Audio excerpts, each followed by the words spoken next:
to će on ako bude s pravdom stečen. Jesam vam rekao, evo. Kako ste vi došli? Kako ste vi došli?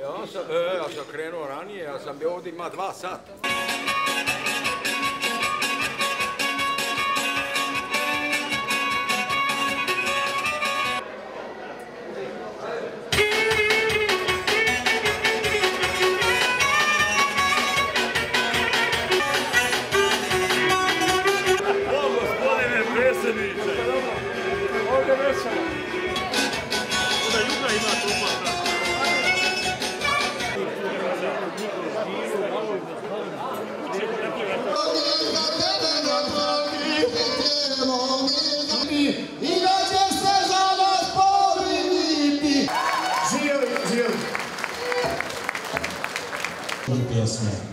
Poštovani prijatelji,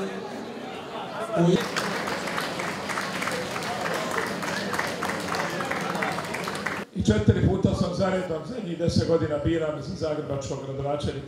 To nitko neće u narednih 1000 godina napraviti.